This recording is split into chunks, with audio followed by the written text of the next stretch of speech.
Hello and welcome. Today I'm going to be talking about this instrument you see below me, which I'm calling Ghost Bells. Ghost Bells is essentially an additive synthesizer designed for making bell sounds that could be used for EDM, hip-hop and avant-garde soundscapes. It is motion controlled and there are two reasons for that. Number one, as you can see when I do this, beg your pardon, when I do that, I'm going through all these different tuning systems you have available to you, some of which are microtonal. Let's stop with 13-tone just intonation. I did not want to have to map that to something with, a more standard association like a piano keyboard, as that has a lot of room to get confusing. The second reason is less to do with the microtones and more to do with EDM as a genre. It's a very physical genre, but not really to make. It's a lot of being hunched over a computer keyboard making beats. And I really wanted to get away from that. So this is an instrument that is at its best when you are standing, which I am not for the purposes of this demonstration, and allows lots of room for physicality. So without further ado, I shall show that off to you now. Start with, you switch it on with the right hand, you lift that up, and on the bottom right there you can see the device switches on. You go down much further, the device switches off.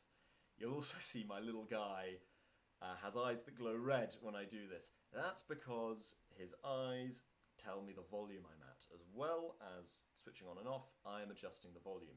So when you go on, you're already at a good volume, but you've got room to go down quite low before it switches off again.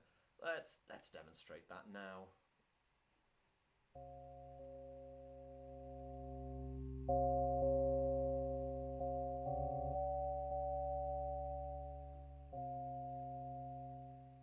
There you go. On the right hand still, you can go between different sounds. It's worth pointing out here, actually, that your hands will mirror his. So it doesn't look like it because I'm flipped for the purposes of this, but my right hand is mirroring his from where I'm sitting. It'll be the same for you. So on the perfect bells now. There you go. On the left hand, you're going to control not so much note quality like we did with the right hand, but the note itself. So as you've already seen, we can go through our tuning systems like this. And remember, any tilts, you go the other way and you can go straight back. And then with our tilt this way, changing the root note. C2 is the lowest note you start on. And I'm now going up through E2, F2, and once I get to B2, I'm going to just jump back down to the bottom of that cycle. There you go. So now we're pretty low down. Let's change the church sound for this. There you go. Let's change to a different tuning system. Let's go for harmonic minor.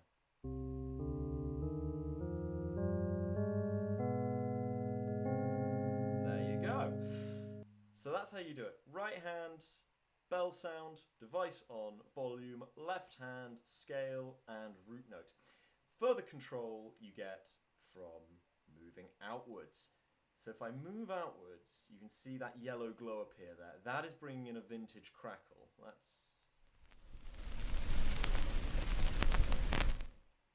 So I had it quite loud there, but you really don't need to. You can just use it to add a little something.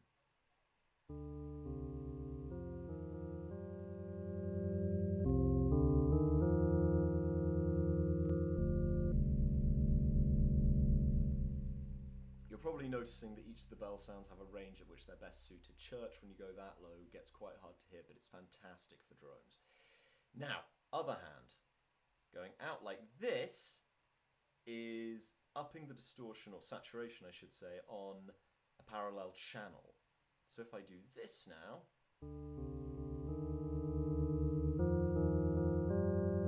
you can hear it a little bit, just a little bit.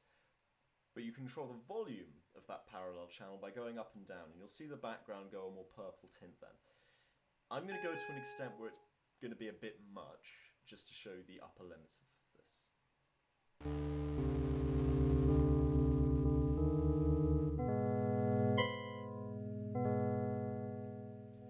But you can find a sweet spot in the middle to make it sit in your mix really nicely. Now a mixture of both. let's change, shall we? Let's do something a bit more fun.